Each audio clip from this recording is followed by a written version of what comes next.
Welcome to On the Couch, a regular catch-up where we discuss some of the issues facing media, marketing and advertising and hopefully provide some solutions.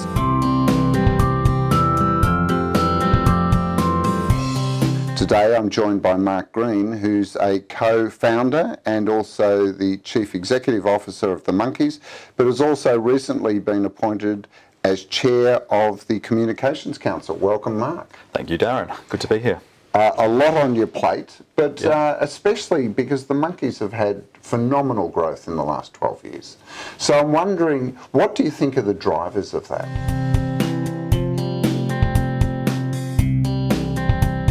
Look, I think the key driver is hard work, having a clear purpose and vision, and alignment amongst the partnership and senior management. And, just staying the course, learning from mistakes and putting the learnings to good use. Because it was originally called the Three Drunk Monkeys, and the three partners, the three co-founders. Yeah. I mean, you are a very tight unit and also very complementary. Yeah, look, I think we've benefited from having a long history together, 12 years at the Monkeys and prior to that at Saatchi & Saatchi. And same age, same life stage, and we know each other very well, and the management team similarly has been together for a long time. Now, new business, what role has that played in that growth?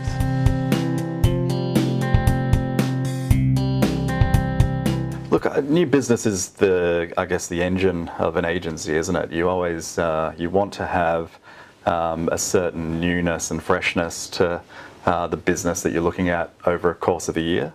And look, it's been a big part of allowing us to do the type of work that we do, having a range of different clients in different industries means that the same briefs aren't coming to you every single day. There's a good variation, which means that the creative department and the team in general are inspired by the work. I'm also really impressed by the fact that a lot of your growth has come from almost organic growth. Yeah. Existing clients, but also clients when they move, they've come to you as well. Yeah, look, that's been great. The likes of Telstra, Parmalat, IKEA, Eubank have been with us for a long time, 8, 9 years almost.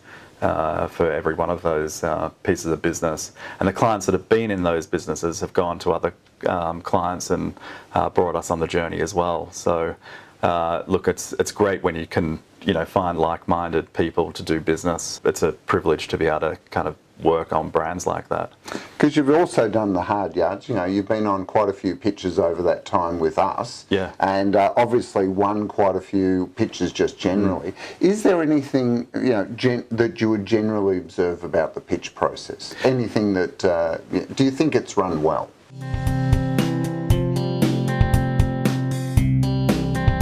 I think pitches are vary depending on who is administering them, the client, and the agencies involved. I think over our time, we've probably had more better run pitches than most. We haven't had too many that haven't stacked up or just are poorly administered.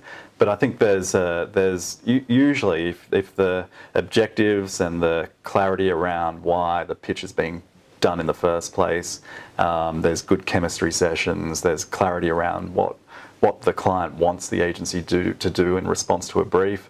I think it all helps get to better outcomes. And yeah. You've always been an agency CEO that's asked those questions before you've said yes to participating. Because it's too dangerous not to. And we've been in situations where what we do isn't, a client won't get the most out of us because they don't actually want what we do. They want something different.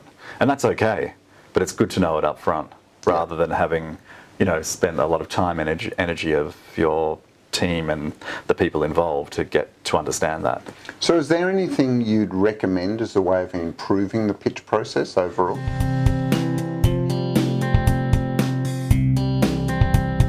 I think it's just doing a bit more homework. Clients that, kind of understand the market, get to meet agencies and really kind of get to understand how they work and the work that they do. If you can sort of see the outcome and it's an outcome that you like, the process to get to that is then you need to understand how they do that. Is it something that they have very specifically down pat, or is it kind of just a coincidence that they get to that answer.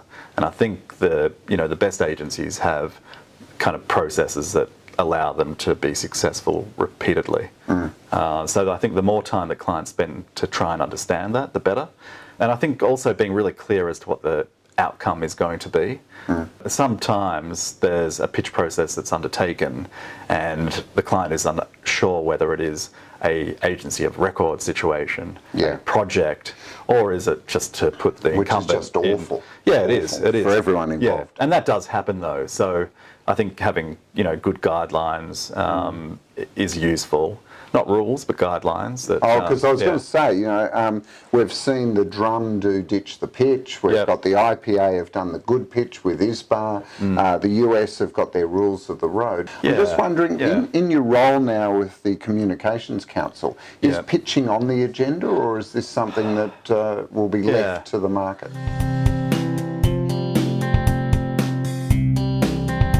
The three key items on the agenda for us at the Comms Council are people and training, creativity and championing creativity, and proving the value of our industry. Underneath that pillar, I think there's a whole raft of different topics that mean that agencies are on the front foot about delivering great value to clients and then being remunerated accordingly.